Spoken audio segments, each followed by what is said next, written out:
Hey moms, it's Leslie Monroe. I wanted to talk about comparison. And I think you've heard this, I've heard this before, but comparison is the thief of joy. And when you go onto Pinterest, Instagram, Facebook, and you see all of these moms doing such cool things with their kids and these projects and these crafts, and they have these gorgeous nature journals. Have you seen those? Like, oh my goodness, like the watercolor, and their children look just so into it, and they're exploring nature, and then they're building these amazing structures, and they're just doing all this cool stuff, and you're like, I don't do any of that. When you compare to what other moms are doing, when you compare yourself to a curriculum, when you compare yourself to a book, some sort of arbitrary standard set by somebody who isn't you, who isn't in your family, all that joy, all that excitement, all your motivation to be this awesome homeschool mom just gets sucked out of you. Like, it's gone. There's nothing left. Then you sit in your chair eating chocolate and feeling really sorry for yourself and your children, and what am I doing, and maybe I should send them to school because they're doing cool stuff. I saw all the cool projects at my friend's house that their kids are doing. Again, more comparison. So that comparison is totally the thief of joy, and it is going to suck your motivation just clean out. I use those things as inspiration. I try not to compare, because yes, I wish my child was making a nature journal that gorgeous, and I wish I had all the time in the world to sit down with them and go over, I don't know. I try not to compare. But what I do compare, and what I do find joy in, which the comparison that brings joy, is where was your child last year? Look through those books with them. I'm sure you have some of their papers and their projects and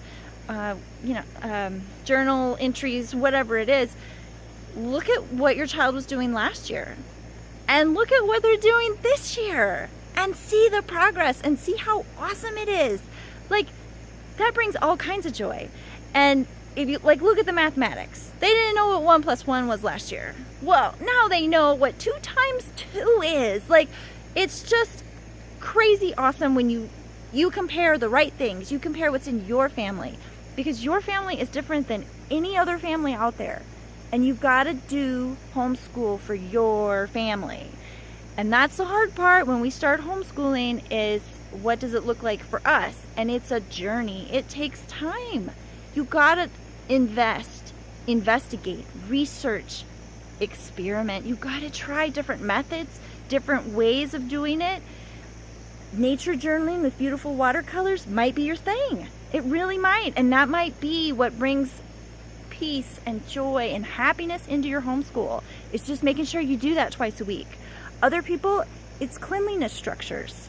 When we clean the craft room, the learning and the fun that happens in there. Like, we have just got to clean that craft room. I call our homeschool room the craft room. We've just got to clean it. And then all this joy happens in our house, and it's awesome. For other people, it might be sitting down and reading together as a family every morning, and that just infuses their homeschool with joy and peace. So I really, really want to encourage you to sit down with a journal. Could be one of mine, could be one you already got, even just a spiral notebook paper, and write down a couple things, 5 things, 10 things that bring you joy in your homeschool, in your family. Think about the learning methods, think about the rituals of daily life, and compare to that. Don't compare to what other people are doing, because that's going to take your joy. Focus on the things that will bring you joy, and then you'll have more joy and peace in your homeschool.